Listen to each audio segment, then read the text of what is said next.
वहीं 8.5 एकड़ जमीन घोटाला मामले में पूर्व सीएम हेमंत सोरेन ने हाईकोर्ट से लगाई जमानत की गुहार। खुद को निर्दोष बताकर झारखंड हाईकोर्ट में जमानत की अर्जी दाखिल की है। 13 मई को पीएमएलए कोर्ट ने खारिज की थी हेमंत की जमानत अर्जी।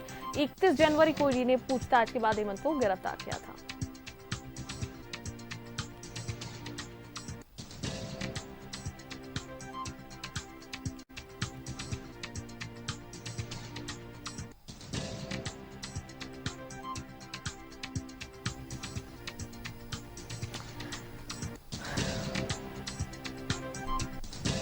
इकतीस जनवरी को ईडी ने पूछताछ के बाद हेमंत सोरेन को गिरफ्तार किया था।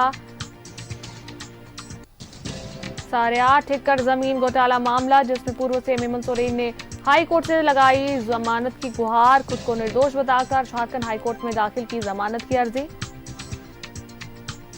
13 मई को पीएमएलए कोर्ट ने उनकी जमानत अर्जी खारिज की थी।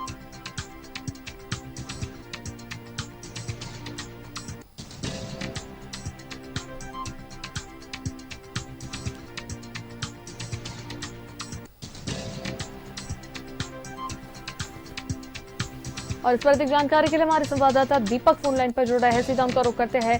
दीपक, देखिए 8.5 एकड़ जमीन घोटाला मामला, जिसमें पूर्व सीएम हेमंत सोरेन को गिरफ्तार किया गया था 31 जनवरी को, और उन्होंने हाईकोर्ट से जमानत की गुहार लगाई। खुद को निर्दोष बताकर झारखंड हाईकोर्ट में जमानत की अर्जी जो है दाखिल की थी, लेकिन 13 मई को पीएमएलए कोर्ट ने उनकी जमानत अर्जी खारिज कर दी थी। फिलहाल क्या कुछ अपडेट? जी बिल्कुल, 8 एकड़ 86 डिसमिल जमीन जो बड़गाई अंचल के अधीन डीएवी पदयात्री स्कूल के पीछे है, और उस जमीन पर कब्जा करने का आरोप में पूर्व मुख्यमंत्री हेमंत सोरेन को बीते 21 जनवरी को पूछताछ के बाद ईडी ने गिरफ्तार किया। गिरफ्तार करने के बाद 13 दिनों तक रिमांड पर लेकर के पूछताछ की।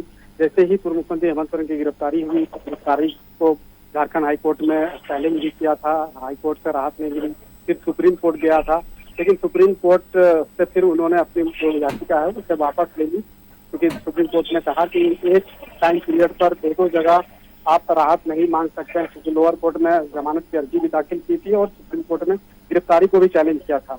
तो फिर जो पूर्व मुख्यमंत्री हेमंत सोरेन के अधिवक्ता कपिल सिब्बल ने अपनी याचिका को वापस ली, लेकिन वहीं रांची पीएमएलए कोर्ट में जमानत की अर्जी दाखिल की थी, और उस याचिका को पीएमएलए की विशेष कोर्ट ने बीते 13 मई को खारिज कर दिया था।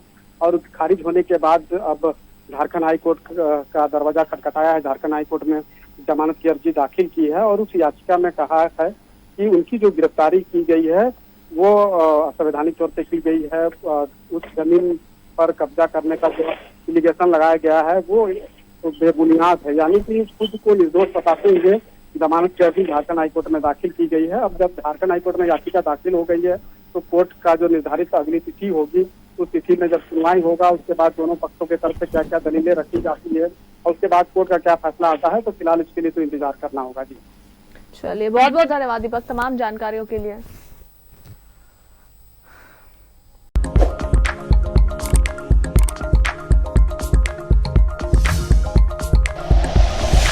Like and share videos, subscribe करें हमारा चैनल और प्रेस करें बेल आइकॉन। न्यूज़ 11 भारत, सच है तो दिखेगा।